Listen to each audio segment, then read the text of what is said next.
Hello, everyone. Thank you for joining us today. I'll give you a second to get connected to our audio. Hello, and welcome to the Brooklyn Rail's 1131st New Social Environment. I'm Magali, a programs associate here at the Rail, and I have the pleasure and privilege of being your MC today for a conversation featuring Aaron Lehman, Timmy Simonds, and Alice Centamore. And now I'll introduce today's guest and host.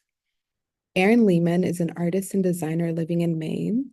His work attempts to understand art, language, and technology, primarily as material processes that are both necessary for and byproducts of communication, through which we extend the self and body and expand the potential for different types of contact. His work has been exhibited in New York City, London, and Mexico, and his collaborative radio work with Timothy Simonds airs on Montez Press Radio and WGXC Waveform. Timmy Simonds is an artist who moves between object making, writing, routines of caretaking, and participatory exercises. His ongoing project, Miss Othmar School for Teachers, is a school with no student body. Since 2018, he's broadcast regularly with Montez Press Radio and Waveform, leading programs with different collaborators and his students. And our host today is Alice Centamore, a PhD student in the Department of Art History at the University of Chicago. In fall 2023, she co-curated an exhibition on Dick Higgins's publishing house, Something Else Press, at the Reina Sofia Museum in Madrid. She's the editor of a Something Else Reader and Flexus newspaper, both published by Primary Information. Alice is currently researching independent feminist and lesbian communities in 1970s and 80s North America. And with that, I'll hand it over to Alice to get us started. Can you all hear me okay? Cool. Magali, thank you so much. And thank you to everyone at the Rail for hosting this conversation and making it possible. Timmy and Aaron, congratulations on Prepositions, a forthcoming book by Montez Press. The book is being printed as we speak. A link to pre-order it will circulate in the chat. And then I also wanted to mention the launch event for Prepositions, which will take place at the Performing Garage on Worcester Street in Soho, New York on December 7th. Doors open at 6:30, and then you'll find all the details for the event also in another link in the chat.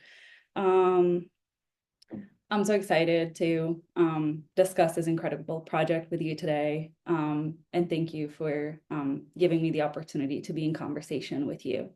Aaron and Timmy will begin today's conversation by introducing us to a collaborative radio show, Tongue in Cheek, which was, let's say, the context out of which the book developed and grew out of. And then after their initial remarks, we will transition into a conversation about the book itself.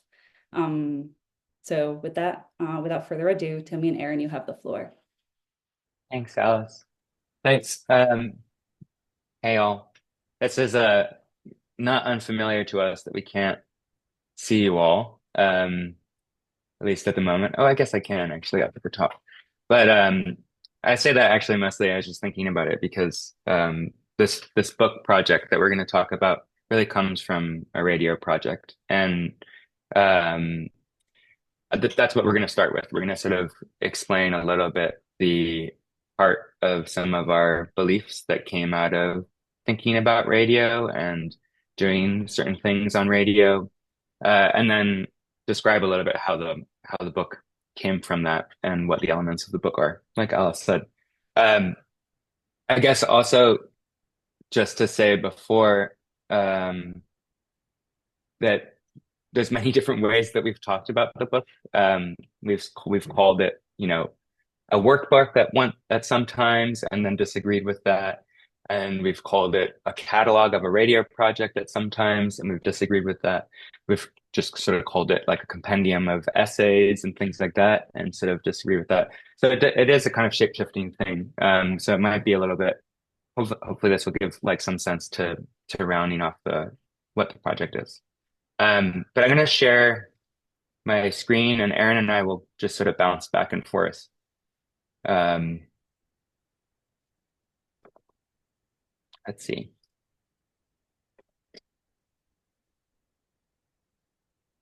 Actually, the wrong slide. Let me start there.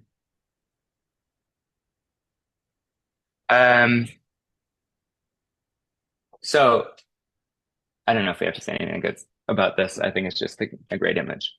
So Tongue in Cheek was a radio project that we did on Montez Press Radio from 2018 until 2022, 2023. It sort of continued in many different forms since then. And I think I just kind of want to sketch out one thing because I think a lot of people probably have heard Montez Press Radio.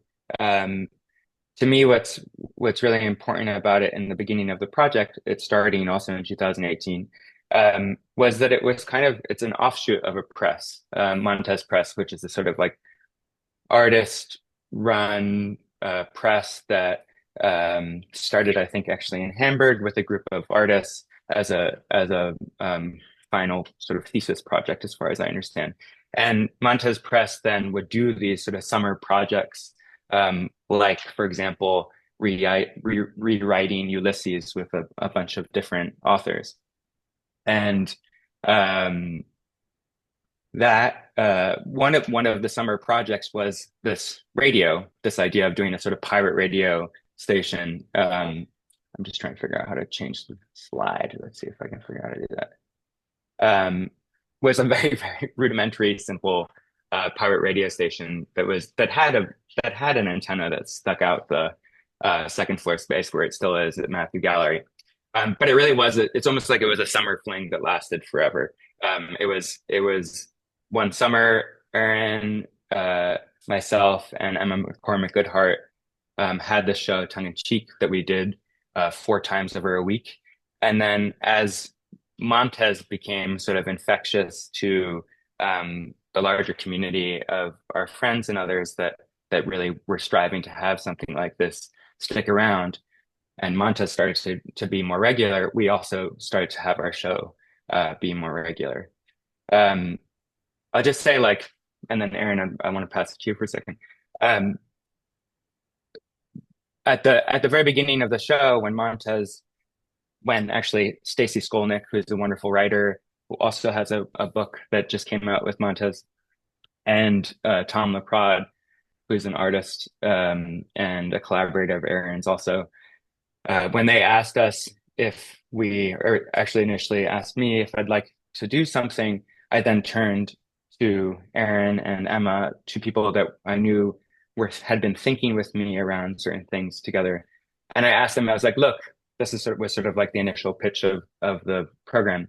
I want to do this radio show, and I want to lead vocal exercises over the radio. I want to lead movement exercises over the radio for the listener to follow. And that to me was the kind of this beautiful problem of trying to reach out to the listener. So that was very early on, I guess, in this space. That's Emma, Aaron, and I. And I think just hopefully this works. Maybe somebody could just tell me if they can hear this. We're going to start today with 2 parts. Does that work? Yeah. Okay, great. Aaron, I think you could also speak over it if you want. I can bring it down. I have a 3-part exercise that we call furrow. So this is an example of an exercise that we were leading over radio. This is actually from the very first week of broadcasting. And these 3 exercises together, what we're going to be focusing on is the extension of breath and the body as it emanates into environments. So the first thing I want us to do is, what you'll need for this, you can be sitting at a desk, you can be sitting on a couch. Ideally, you can keep your torso upright and your diaphragm loose. And I want you to find, I guess before you position yourself, it would be good to find a napkin or some kind of loose piece of paper. If it's a actual leaf of paper, then you want to make sure it's nice and floppy, that you're not creasing it down the middle and making it rigid. And with that piece of paper, just hold it up about 8 inches from your mouth.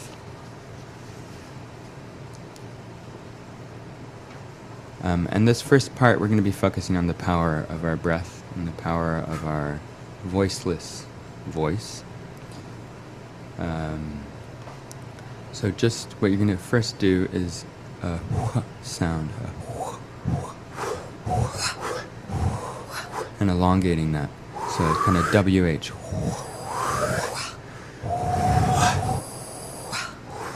And leave that paper in front of your face, again, about 8 inches from your face. And make that sound. And watch how the paper or the napkin flutters forward.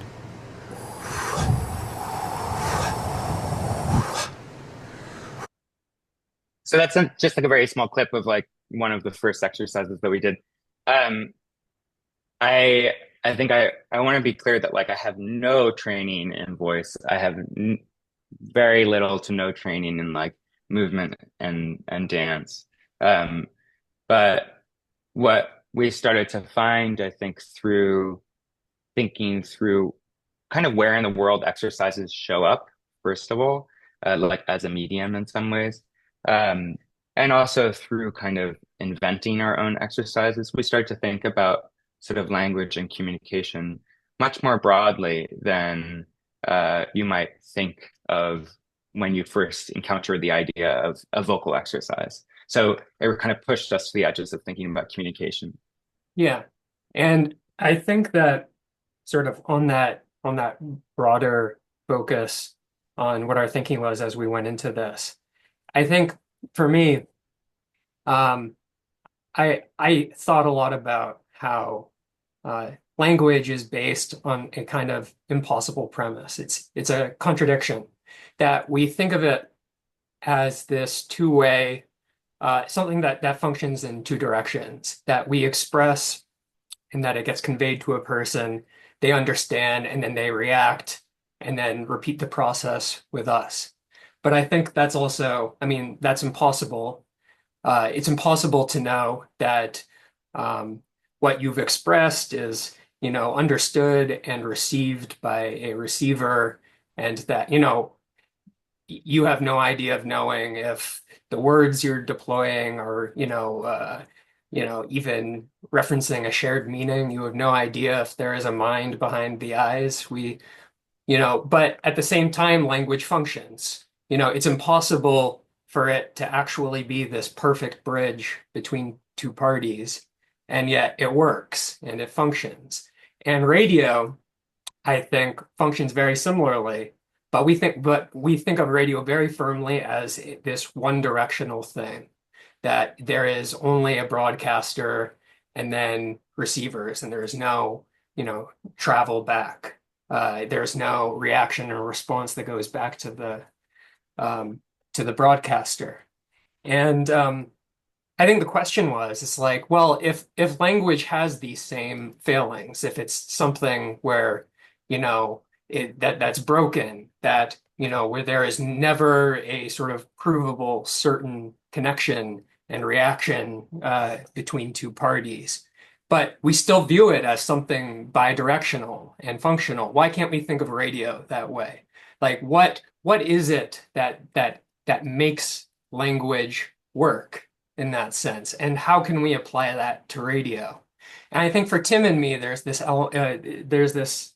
I think what animates it is this element of speculation and trust, that like we can never be certain about, about language, about the words we're saying, sort of reaching a receiver and them understanding and sharing the state or whatever state we are expressing or whatever.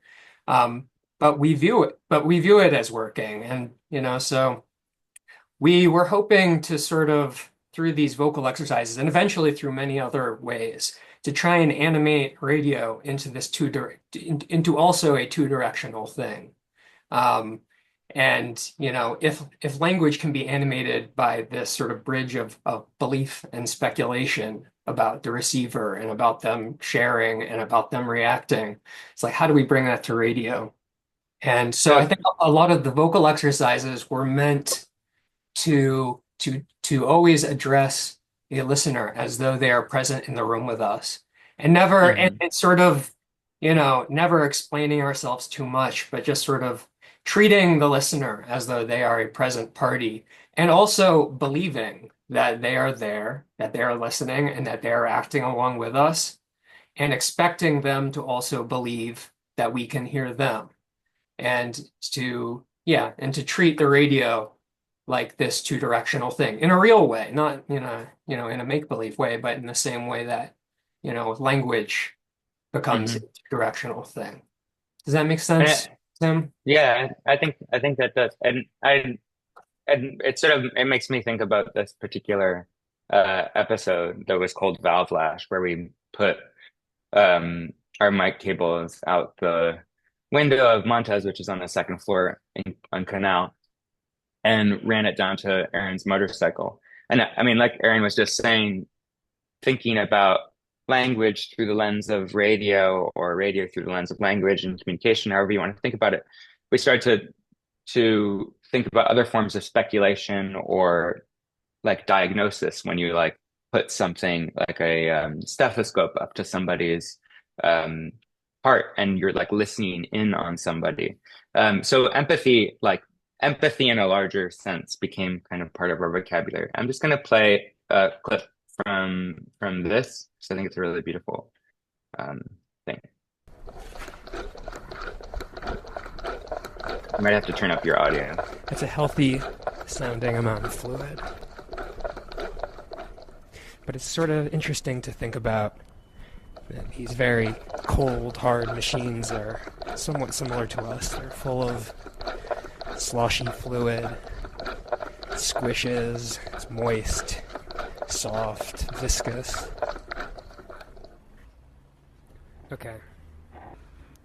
Turning the key on.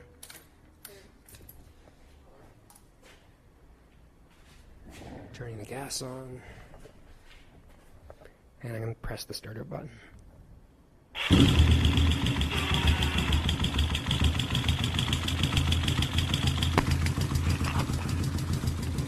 So, I have the contact mic in my hand. I'm going to press it to the cylinders, see if you can hear it.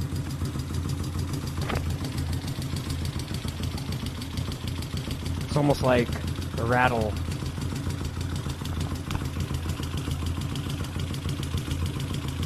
I'm going to take the contact mic now, and I want to hear what the area around the top of the engine sounds like, where the valves are. You can usually hear a sort of ticking up there. It's running right.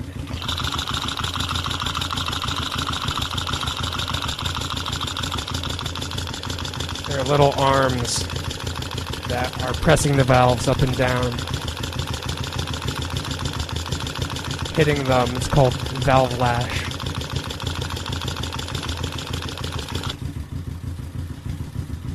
What I'm going to do next is I want to hear how the mufflers sound. I'm going to press this against the exhaust, and we're going to hear the hot gases moving through it, resounding in the chambers of the muffler.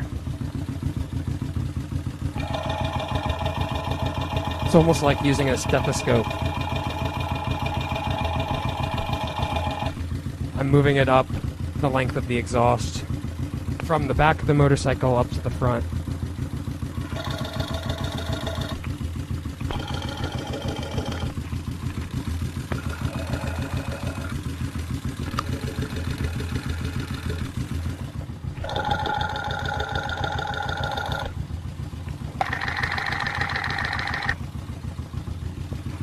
Let's see what it sounds like at the very tip, the very back of the motorcycle.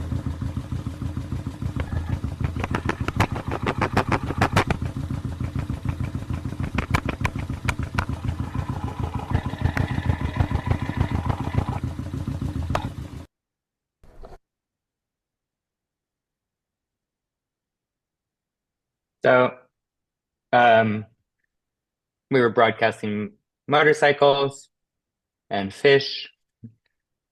Um, we also had this is Ben Morgan Cleveland with his Tim, puppet Sophia. the slides aren't showing. It's stuck on this Oh, one. really? Yeah. Oh, sorry. Weird. Go back, just one page.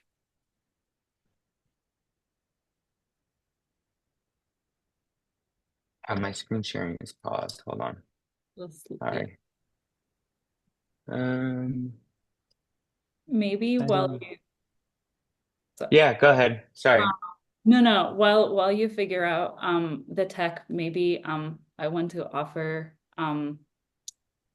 maybe a point of connection between the radio show and the book, and sort of like transitioning into that by thinking about this idea of the exercise that you kept referring to as a sort of second degree medium within the medium of the radio to activate the communication that happens in both directions. And I wonder if you could both speak to the transition, like the translation of the exercise format into the written Yeah. medium that then the book has taken up, and how you imagine that to, how does the work exercise when it's like printed on the page? How does the exercise work when it's printed on the page? I think that Go ahead, Aaron. I think that a lot of the way the exercises on the radio function was, and I think this sort of crept into them as the show progressed, which was dealing with the sound or materiality of the medium itself. That for us, on the radio itself was something where we wanted to play up the materiality and have the listener really deal with and consider the materiality of the radio, whether that's, harsh S's that we articulate or them interacting with the radio. We also had them, obviously with the vocal exercises, have them really consider the materiality of the voice as a medium. But also, we started to think very broadly about what the medium is, and we started thinking about the interaction between us as the medium, or our interaction with our room and the furniture in the room as, something where there's materiality to be considered. So when we decided to do this book, I think that we didn't want it to just be the book just to be a vessel for transcriptions of these exercises, but really for the exercises to function the same way within the context of the book, to have the reader really directing the reader to consider the materiality of the book and to sort of grapple with it as a physical object rather than as like a vessel for content. So we have. I just want to. Sorry, go on. Yeah. I just want to. Here's like an image of one of the exercises as they make themselves into the book. But I kind of want to back up to that question again, because also something I think that we found I remember very often people would say, "Oh, I listened to the show, like it was great. I couldn't understand what was going on, but it sounded good." And like I said, I don't teach voice, but I do teach, and I've taught for 11 years or so. And I've at many, many, many times thought about what's the sound of my teaching? Like, what does it sound like without following what I'm saying? That's partially, was partially in my own thinking about, well, what does a student hear that's bored or not thinking about what's going on? But also like what intonations, what can be like found in just like the sound of my teaching. And so suddenly when people would say to me, some people might see it as a criticism that like they couldn't follow. You're like, oh, I heard that exercise, but I couldn't follow it. Couldn't really follow along. I was like, whoa, like what an incredible opportunity and sort of strange scenario where people are just like listening in on teaching rather than following it. So that Tim, became real. That sorry, I became don't the mean to one second. interrupt you. Go on. No, it's fine. No, yeah, go on. Sorry. Go ahead. You go ahead. I You just go wanted ahead. to say that that's sort of what I meant by considering the materiality of the medium, that rather than we're Yeah. thinking about the content of language, thinking about the sound of language. Yeah. And so in the book, there's a bunch of different voices in the book. And actually, like on the left and the right side of the spread, it says SE. That means the shape of an exercise. So just to go back to what we were saying about like teaching on radio and having somebody actually just listen in on the sound of something rather than following it for its information. Um, like as if you were to like walk into a lecture hall and just go there to listen to the sound as if it was some kind of music. Um, the book kind of the way that it dealt with exercise and material that came from the radio was sort of two ways. One was thinking about exercises in terms of their shape as something that we don't expect the reader to follow in some ways, and also thinking about how the book could be an active thing that actually does engage the reader. So we're trying to kind of like the whole book project was really when we were first asked by Montez, which I have these images up because it was 2020, and maybe we'll get back to that. But when Montez first asked us to do the book, that was like kind of our initial impulse was like, well, how can we translate these things that we've been thinking about in terms of radio, in terms of the activity, but also in terms of like what an exercise is when you don't follow it, as a premise for the book. So maybe these are just like outrageous images to me to come back to after seeing this part of New York, repopulated. But I don't want to get on a tangent. Maybe we could just describe through these different parts of the book. I have another audio sample for this, but I don't think it is necessary. Alice, did you say something? Sorry. Yeah, maybe you can play the audio a little later. I was wondering if we're just to give some context for this spread that we're seeing. So the entire book is, and I mean, you can probably explain it better than I can, but is coded through this system of voices that announce to the reader, I guess, how they should imagine that the text, I guess that this is the question. So the entire book is organized through a system of voices. Some of them are exercises that one could follow. Some of them are just the shape of an exercise. Others are more like essayistic form. Others are experimental writing. Others are interviews or transcriptions. I'm wondering first of all, how did you conceive of this different voices? How did you organize the book through this system? And then what kind of interaction do you hope that this voices will trigger with the reader?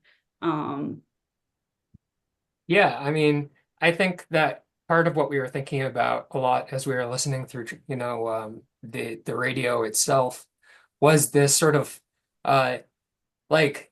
we keep calling it the shape of language, but just the sound of different types of voices, interacting with each other on the radio. Some sort of soft and teacherly, others very like in a sort of encyclopedic and informational, some questioning and the voice rising at the end. And rather than thinking about, what the content was, we kept, thinking, well, like in the book, what's how do we recognize that in the book, these different kinds of voices that are happening?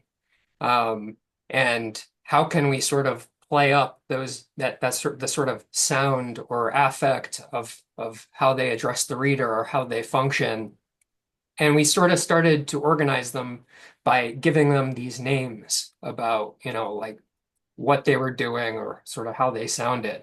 And it was also in part a way to reconcile some of Tim's and my very different ways of writing, which was just to say, well, then, rather than making all of our content sort of homogeneous and written in the same style, it's like, well, why don't we allow it to be this sort of like on the radio, this sort of conversation between very different voices and affects and approaches. Yeah. Yeah, so there are actually the book is like composed of these different voices in the sense that they're contributors. They're different artists that we approached and asked to be a part of this book. Some of them were people that we had on radio. Others were people as we were working on the book and thinking about it that we invited into it. Um, and then there are these other voices, like Aaron was saying, that don't, we didn't want to author them as like, oh, this is Timmy's voice, this is Aaron's voice. The voice that kind of threads through the whole book is just categorized or like authored as, purposive voices or sorry, purposive exercises as in exercises to be followed. The shape of exercises, which are kind of all transcriptions almost directly from radio. Grief spreads, which we'll show you, and more essayistic things.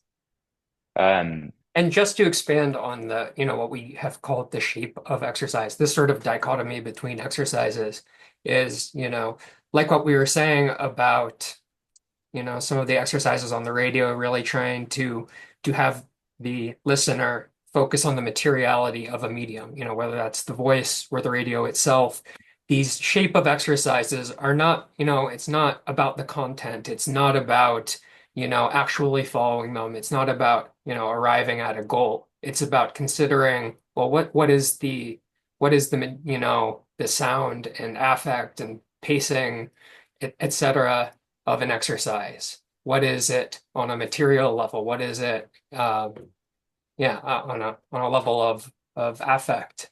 Whereas what we're calling purposive exercises are less about that, shape or the sound of an exercise, and they're actually meant to be followed and direct you through something that might lead you to a realization or might have some sort of poetic quality, but that is the difference between the two.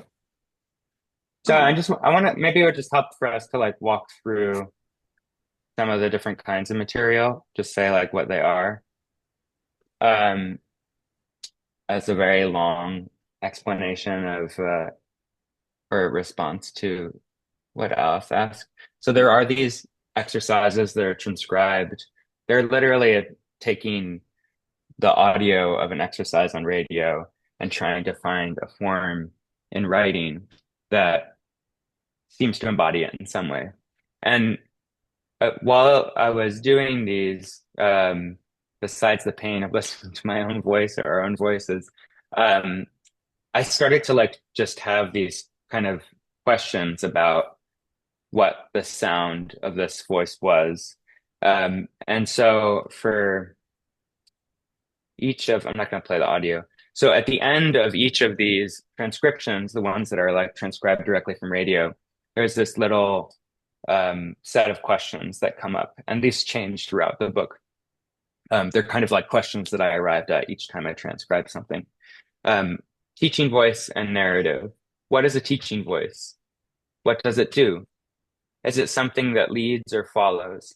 Does it leave crumbs or pick them up? And if we piece together all those crumbs, what would that loaf look like? A bizarre kind of story? Is a teaching voice a narrator of some kind of fiction? Some strange kind of storytelling that unfolds in things that it uses as examples? What is the imagination of a teaching voice? Is this where it lives, in the bread? That's one example. Go ahead, sorry. I also think of the teaching voices as a sort of, when they're paired with these exercises, as a sort of like little reflection at the end, which might address the exercise in some way, address it directly, maybe sort of talk about it in parallel. That sort of accompanies it as like a little reflection that relates on some level to the preceding exercise. So here's another one, teaching voice and love. What is a teaching voice? Is it the voice of a gardener, of a preacher, a piano, a wedding officiator? Does something need approval? Is there a contract? Is there love? Of an activist of a bus driver or pilot, a voice in a corner, of a wallflower, a host? Is it courteous and fully present? Does it at times have its own soliloquy and aside to itself, and no one else in particular asking where it puts something or how things are going along? Is it disciplinary? Is it mimetic? Does it count on your attendance? Does it wait for you? Would it court you? Can it love you? Does it have to? Thank you for sharing all these snippets because they're very beautiful and it's great to have you read them. As a follow-up on that, so you've both so there's all those different voices in the book, as in the tones and the levels and the I would guess the attitudes of address of the voice.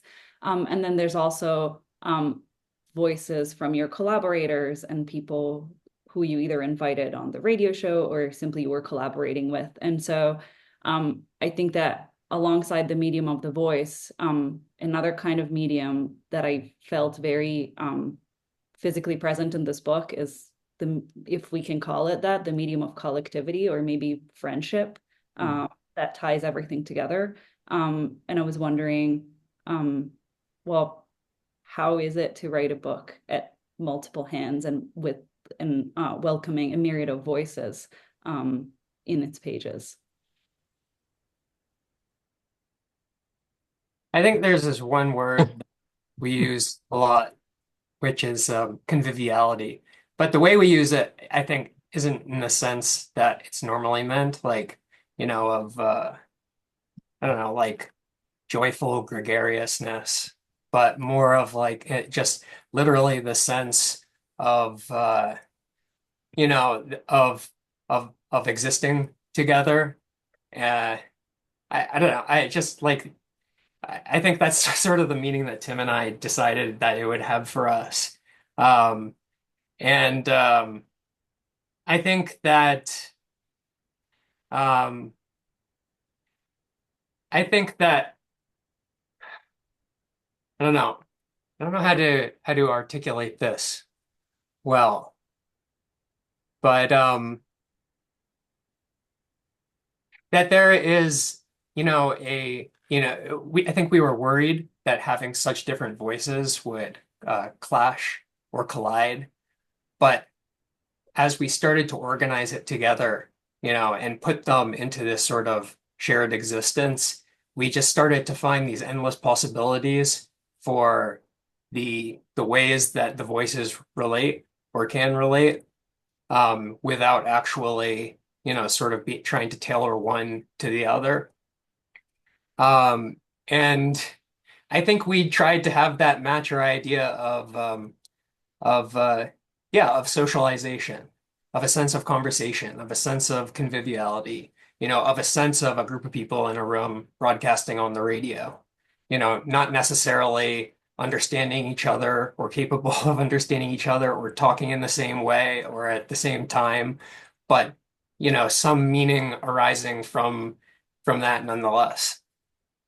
Does that make sense, Tim? How would you Yeah, answer this? I think there's so many different ways to answer it, but there is, I think there's an important difference between, there was certainly the collaboration and a kind of conviviality of Aaron and I that was already based on kind of isolation because we started working on this in 2020, so we were very far apart. Um, and that's one way of like sort of talking about that.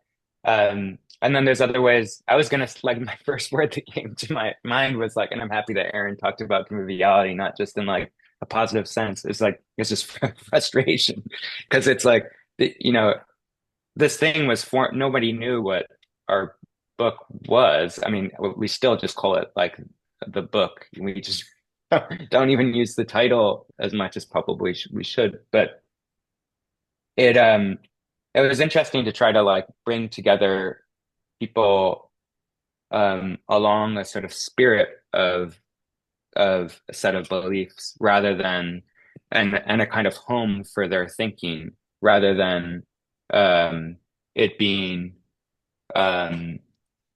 rather than it just being a sort of compendium in some ways. Like some of the works in the book are by artists that where it's completely new work that was made for it, and others it's actually a piece of writing that was written before but didn't have a place that had been published before. But yeah, I don't know. There's so many different ways of talking about that. I think this could maybe the most simple way of thinking about it is just like, what does a host on radio do? Or why do we call like somebody on radio a host? Or certain voices on radio as a host. And I think that that's kind of the place that we took, but it's as if like the hosts got distracted in their own set of beliefs at the same time. I hope that answers it in some way. Yeah, I mean, I asked because I think it's incredibly difficult to translate into writing exactly what you've been describing, and the idiosyncratic push and pull present in all the entries in the book really gets to this and goes through the reader as you flip through the pages and get involved and engaged with the text. Both of you mentioned this idea of, that the book was conceived, or you started writing it around or during the COVID pandemic, and the idea of like isolation, that I guess sometimes we assume it's present in the act of writing, or also maybe broadcasting. And then I also was wondering if you could talk about the isolation you referred to multiple times, and also a word that keeps recurring in the book, which is grief, and which has its own voice. That is the grief spreads, which are described as a double voice exploring grief. Could you speak a little bit to that? Yeah, I think that would be wonderful to talk about. I think that a kind of indirect way in would actually be to go to just to pull up some other material and just read it. Because grief is a huge part of the book, both animated by the context that I think it was that we started working on it, but actually is like a basis for how we think about, or how we're trying to think about communication. But I think a way into that is actually talking about so there are these transcriptions of exercises, they're contributors. There are then exercises that are really meant to be followed in some ways, or ways that we wanted the reader to engage very directly. And so I think that this actually might be a good one to read, just to give a sense of what some of those exercises are like. And also that will make a little bit more clear the other diagrams that I was showing, which were also sort of exercises that are meant to be done rather than just sort of looked at, but they can actually also be looked at. Aaron, do you want to read this one? Sure, yeah. Yeah, you're talking about the teaching voices grief, or the gravestone? Gravestone. Okay. I didn't realize, yeah. So I stared at the point marked above for 30 seconds on February 14th, 2022 in Cumberland, Maine, USA. Think of it as a coordinate or a gravestone. For this exercise, do the same. Locate the mark directly in front of you in the center of your vision and stare at it for 30 seconds. Note the current date and your location. Note approximately how much time separates our performances of this exercise. Note the geographic distance between our performances of this exercise. Try to imagine this exercise as a medium that spans large gaps of time and distance, coordinating participants and pulling all of our bodies and awareness into a momentary shared alignment. Try to imagine that this exercise is directing past participants to match your action. See this book as a two-way channel between reader and author. I am seeing you stare at this cross, and you are seeing me stare at it. Guess how many people have held this very book and its siblings in the exact same way here for the same 30 seconds. Think of the point as an alignment mark drawing each reader and their copy into the same alignment. Try to imagine how many others have performed this exercise and been drawn into the same alignment with you. Consider the way this exercise coordinates all participants, despite gulfs of time and distance.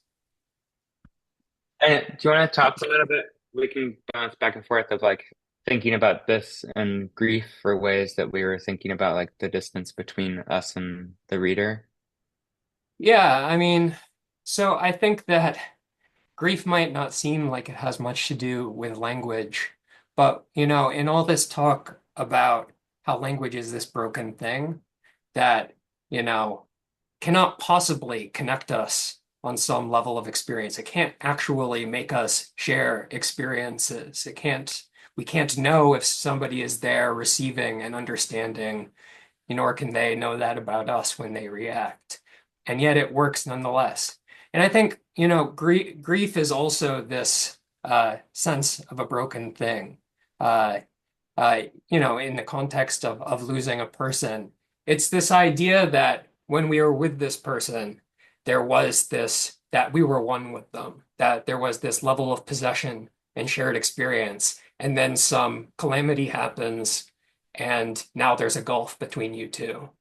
But again, as with language, I think love is also just as broken, that it's never, this point of arrival where you've, become one with someone, or where you share experience, or you are as one. There's always this insufficiency. There's always this gulf of wanting and reaching.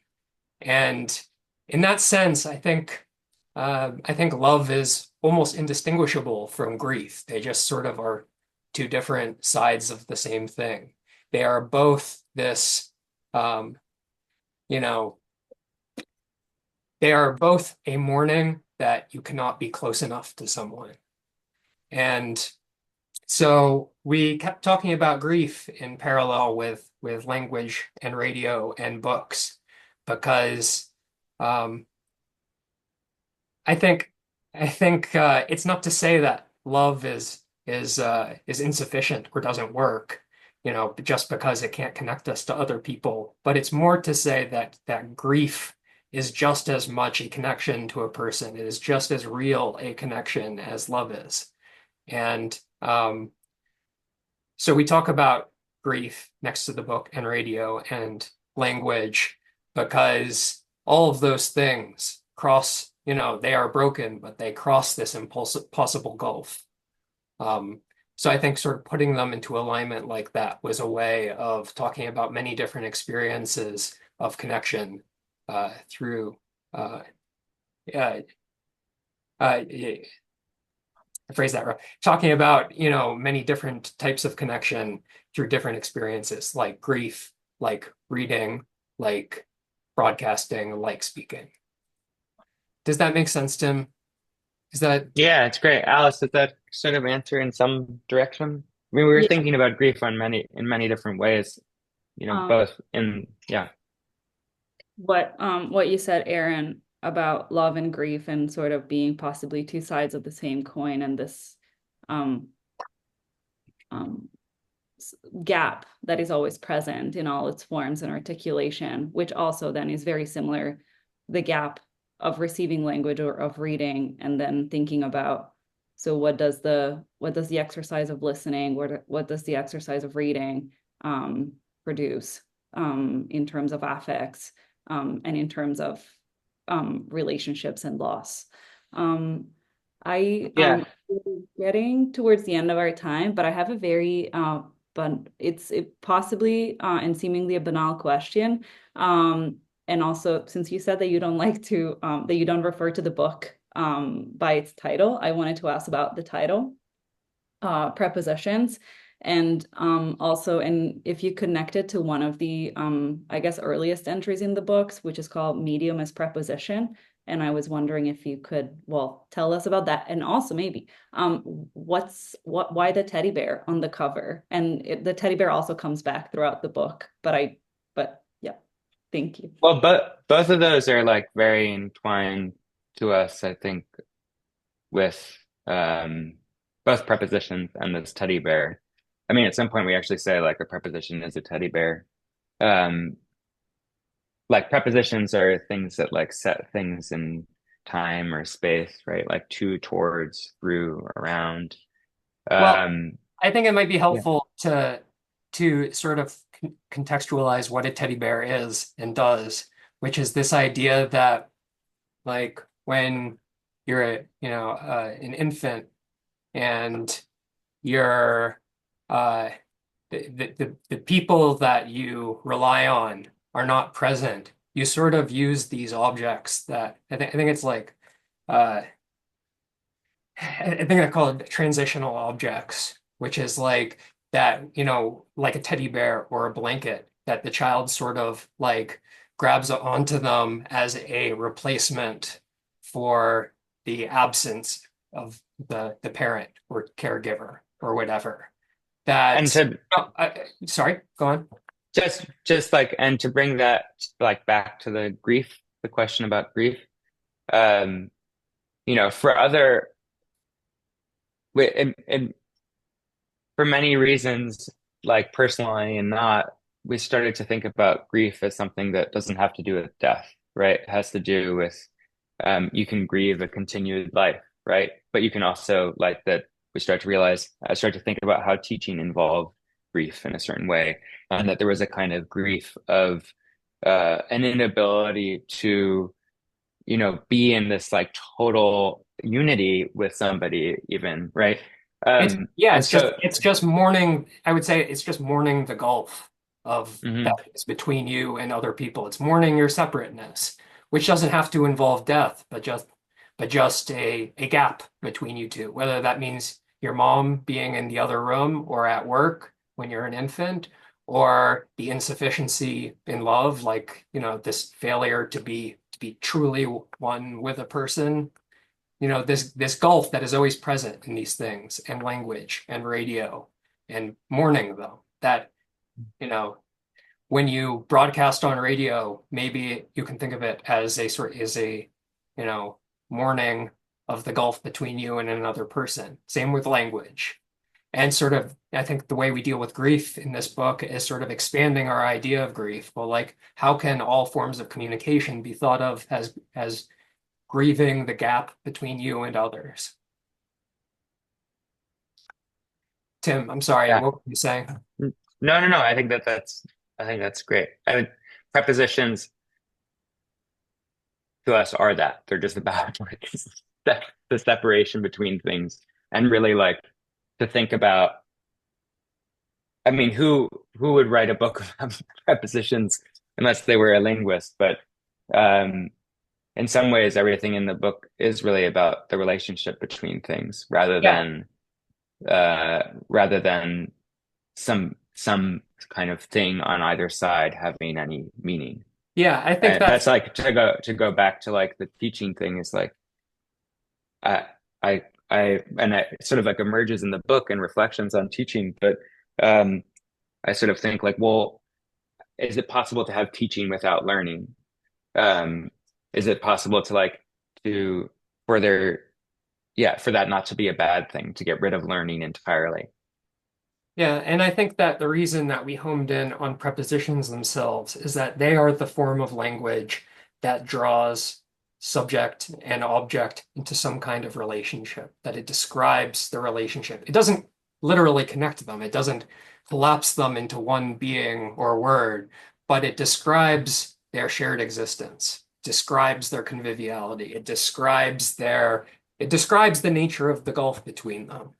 And so I think that we thought of prepositions as a something that is in a very real way parallel to grief or any form of expression. That communication is the preposition that exists between all of us who use it. That it is a description of the relationship between us. It is a characterization of the nature of the gulf that exists between us, just as much as a preposition describes the relationship between subject and object.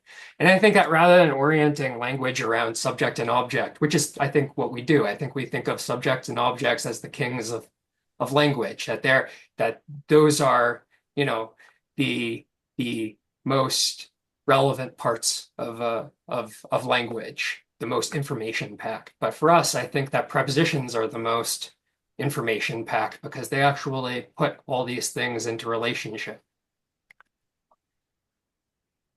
Yeah. And then in one of the images that maybe I think it's like a couple of slides back, there's an image of the previous one, the one with the space shuttle.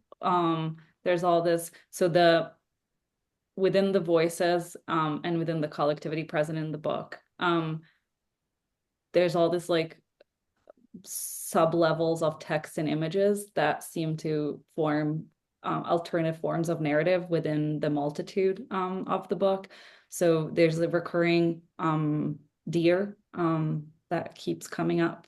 There are turkeys, and then there's the space shuttle, which very often is placed close to discussions of medium, but not always. And I was just wondering if you, I'm generally know more about the space shuttle. Yeah. So I'm gonna while you talk, Aaron, I'm just gonna flip between like some other sure, yeah. Images. I think I just started collecting those images because I liked them. But eventually this idea that started coming out when I was writing alongside them was this idea that like we required these triumphs of technology to allow us to travel to these very distant places. It's like this fetish, it's like a fetish of the idea that to know a distant place, we must go to it. We must study it with complex instruments and use these incredibly complex machines. But I think the question in a lot of these is like, well, how does that meaningfully connect us to distant places like the moon or the stars that like, something like astrology doesn't do already, or constellations and mythology. It's like I think that uh I think that it doesn't relate us to those things in any more real a way than things that have existed for thousands of years, like stories about stars. But also, I think it was just nice to see them because so much of what I personally wanted to contribute to the book was this way of considering the medium itself and all the structures that exist to make a medium function. But the medium spreads, they sort of loop in and out of these different conversations surrounding the space shuttle on many different levels, those being two of them. Can you do you want to talk a little bit about this in like the last minute or so that we have? Yeah. So during COVID, I was spending a lot of time at my desk where I am now, and lots and lots of animals come to my window. And I think I started to think about the connection between me and animals a lot, vis-a-vis how I'm thinking about language. And if language is this thing that is rooted more in like the shape of a relationship between us and others, rather than sort of oriented around content or understanding. It's like I think I started to think a lot about what interspecies contact or communication would be like. And there is an essay in the book, I think, that deals with it more specifically, but I wanted to share a lot of these images that I love of animals keeping me company. And these are all from my desk. So that's the story behind those ones. I have another question, but I'm wondering if this might be a good time to let the audience ask some questions. I think you can go ahead and ask your question, Alice, and then we can go to.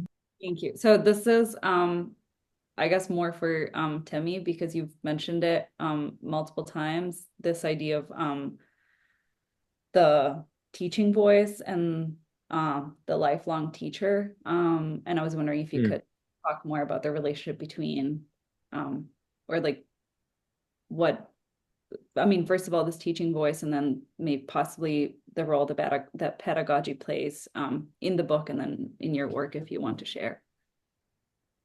Well, there's many ways to go with it. I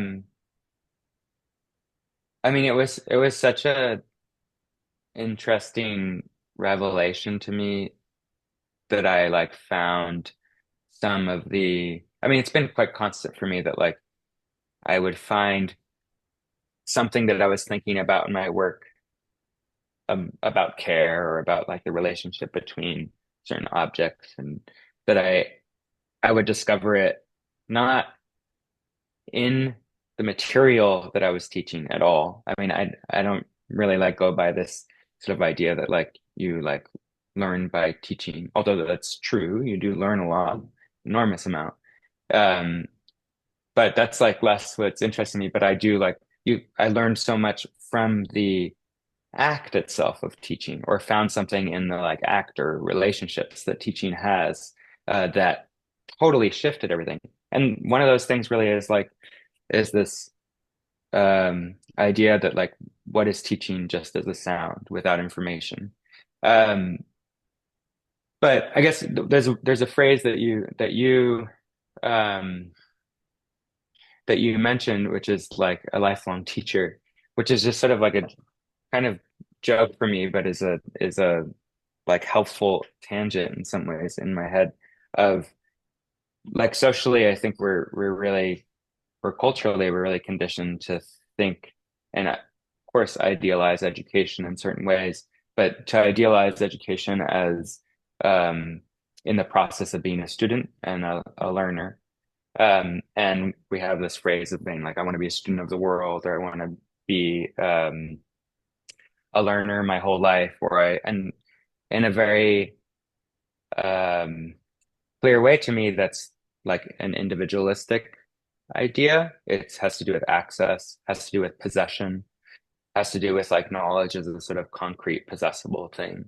And I don't know, that paints a pretty sad picture to me of of thinking and being, and what actually conviviality, I guess, is in a certain sense.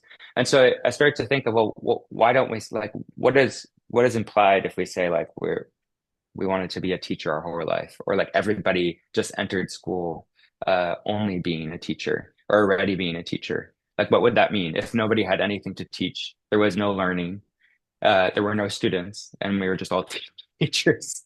And that's not something I can really answer, but it's like endlessly, and it percolates a lot for me. And I think it represents also a lot of where we are culturally. Um, yeah. Thank you. So, Magli, are there any questions from the audience? Yes, so there are a couple. I will be asking them on people's behalf. The form in the chat is also still open if people have questions that they want to ask Aaron and Timmy or Alice. The first question is from GE, and GE wants to know, is the book and the radio transmissions a way of focusing on the placemaking behaviors of audiences and broadcasters to gain insight into the complex web of interconnections between the often contested concepts of place, local, and community? That's a lot to try to digest. Aaron, do you want to say Can anything? you repeat that? Yeah. Is the book and the radio transmissions a way of focusing on the placemaking behaviors of audiences and broadcasters to gain insight into the complex web of interconnections between the often contested concepts of place, local, and community? Yeah, I mean, I think okay, so. I think I understand what's being asked, but yes, I think that gets down to the heart of what we were trying to express about the context um, when the book was written, which was during COVID when we were all, obviously in isolation. I think both the radio and the book are sort of contesting this idea that community, um, or even understanding is something that has to happen through, direct contact with somebody physically or, socially, and that they can happen in a very real way over great distances. And obviously, as we know from social media, trying to create communities over the internet can be a very fraught thing. But I think that there is a very real potential for creating a different web of community and contact over great distances, especially with radio and especially with a book. And yes, so I would say that both the book and the radio are sort of proposing this idea that you can have a very real sort of shared experience and contact with other parties that, in ways we don't normally think are possible, whether that's contact with somebody that goes back in time, as I think my exercise that I read was attempting, or potential, contact with potential future readers, potential for contact between readers and the author, between readers and the book, um, between readers and people who are surrounding them when they read the book. So yeah, I think it's proposing, a very radical, different idea of connection that, you know, uh, subverts our normal understandings of what a community or connection is on a local that has to happen on like a local level. Yeah, I think that's a really wonderful way of summarizing it and explaining it. Thank you for that answer, Aaron. The next question is from Frank. And Frank is wondering if it's safe to say that you're practicing Ivan Illich's tools of conviviality. I don't know it well enough, so I'd love if Frank wanted to talk about it. Ivan Illich is certainly somebody that also wrote Deschooling Society, that I've thought about, and I think kind of really only discovered while I was doing this work. But yeah, I don't know if I can answer it correctly because the title of that book has always been very enthralling, and I'm trying to remember like really some of the from what I've read, some of the actual like implementation of ideas that are in there. Um, but yeah, I don't know. Is Frank still there? We're in just a radio broadcast zone. You can't just broadcast out. Um, We have a I think couple more it's questions. an interesting context to put it in. I actually just like as one response, one possible like kind of response to that is that um, same with same with conviviality as a term in general. Um, I don't think that we have certainly in our own work outside of this, not just because we're both artists and thinkers and makers of different kinds. Um, I don't know if we like want to express a moral direction exactly as like much as upend certain presumptions. So like conviviality isn't necessarily uh, you know, the golden egg of, the thing that we're like chasing in some ways, and trying to create. I don't think it has that like simply it's more to like kind of confuse, is that a positive thing or not? Um, I mean, there are these, like what's on the page right now, there are these things that we call single states, that are throughout the book that just sort of require you, they're upside down because they require you to like reorient the book and in order to read them. Um, but a lot of them sort of explore, what it means to be, you know, in a be alone together, not necessarily as a good thing or a bad thing. I remember there's certain ones also that talk about collaboration, in ways that might also not seem like the normal kind of moral direction that we think of when we talk about collaboration. I'm trying to find some of those.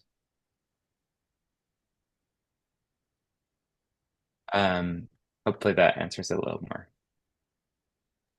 Thank you. I have another question from Mark, and Mark says, such a beautiful project, and I can't wait to fill it in my hands and go through it. Many notes, but on that note, I'm curious how you're thinking about distribution in terms of the physicality of the book and who comes into contact with it. I think that's kind of it's part a question for a publisher, but in the simplest sense. But I think it's a really wonderful question because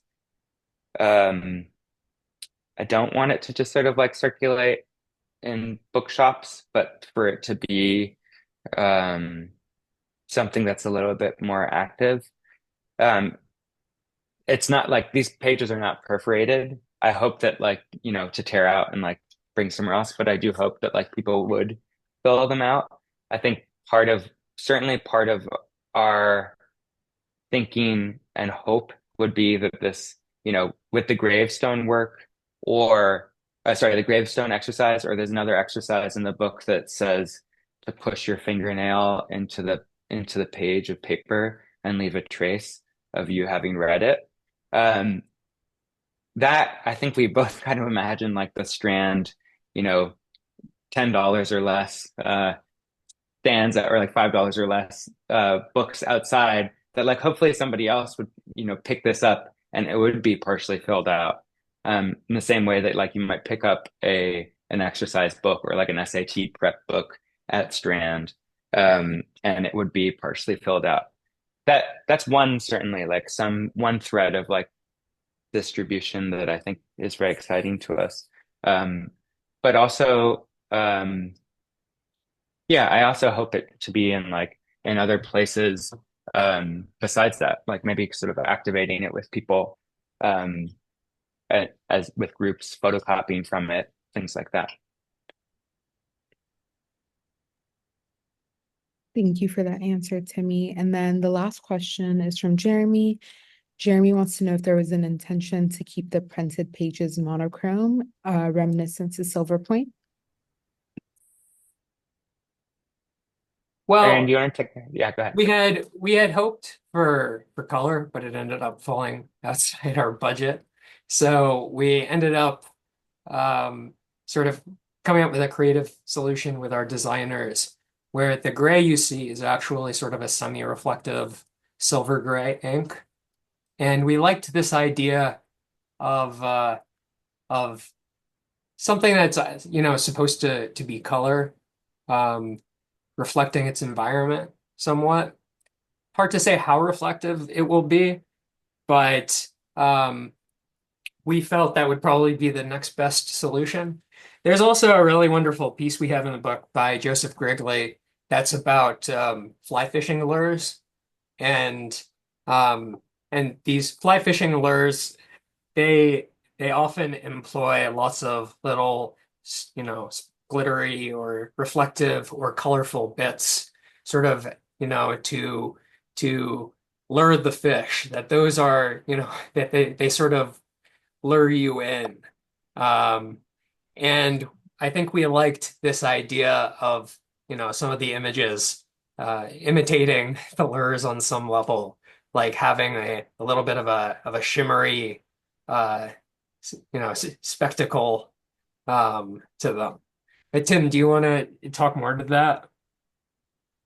I guess a shimmery spectacle, but also, yeah, it's two colors, so it's black or grayscale and this silver stuff. Yeah, I think you sort of said it. Essentially, that the silver kind of reflects the environment. So it's sort of, I mean, any color is just sort of like this reflection, I guess, but it reflects the environment around it more than it being something itself, which is like, true to our thinking.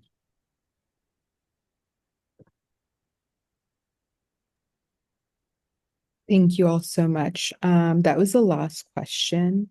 So Aaron, if you want to go ahead and introduce the reading before we close out. Sure. So this is a piece that I had written in the book called By Myself. Have you ever been caught off guard by some kind of idiom popping into mind, one that normally seems innocuous and utilitarian, and for a moment you can't make sense of it or understand what it describes?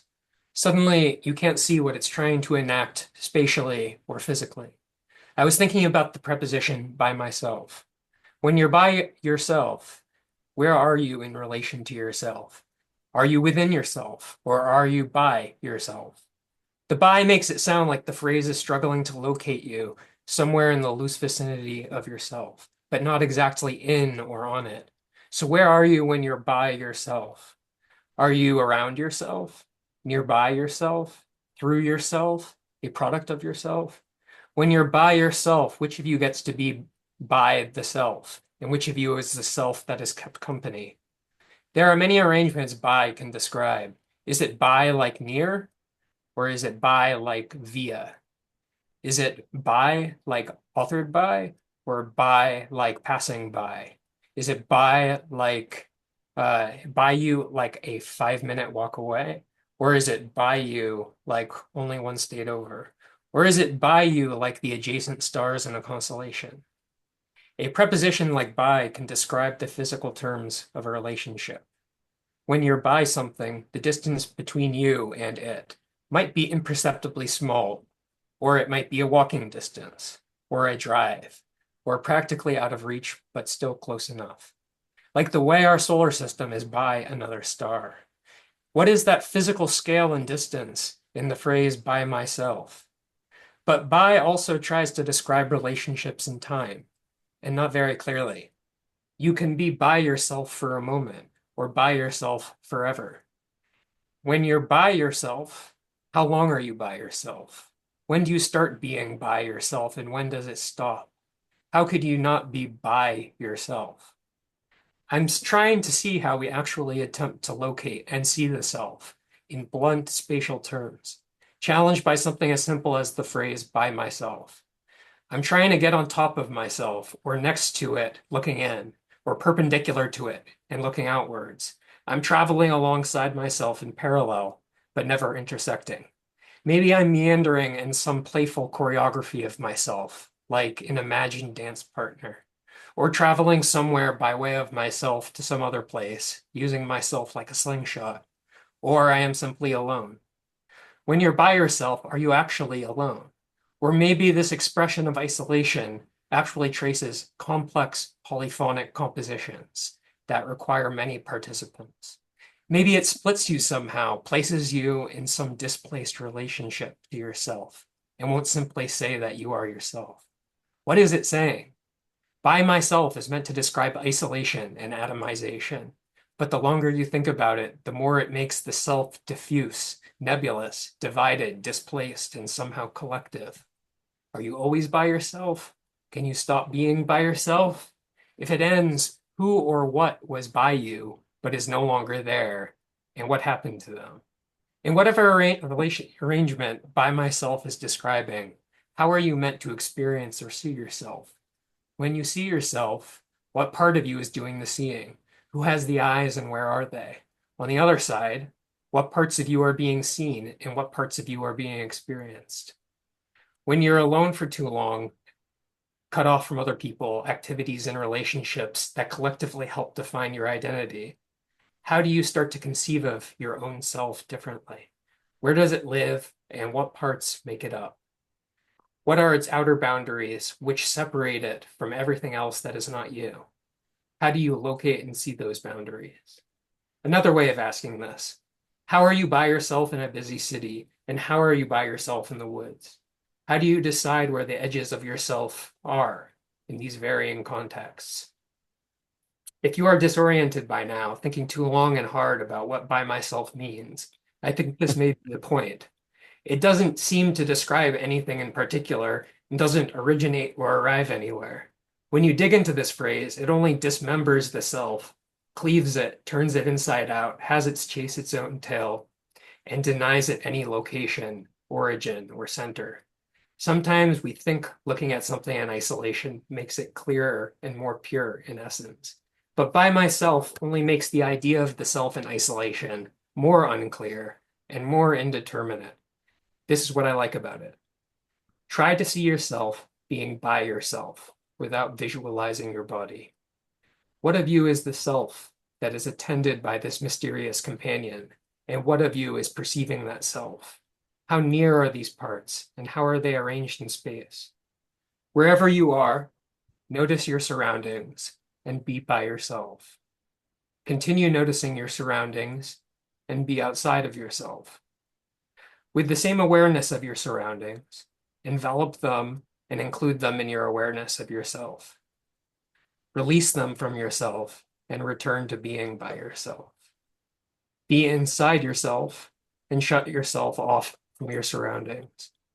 Go deeper inside yourself and find the smallest way of being by yourself.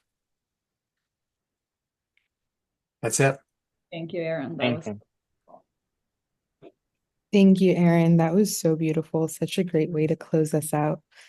Thank you, Aaron. Thank you, Timmy, and thank you, Alice. We'd also like to thank the Terra Foundation Thank for you. American Art for sponsoring our NSE program and making these daily conversations possible.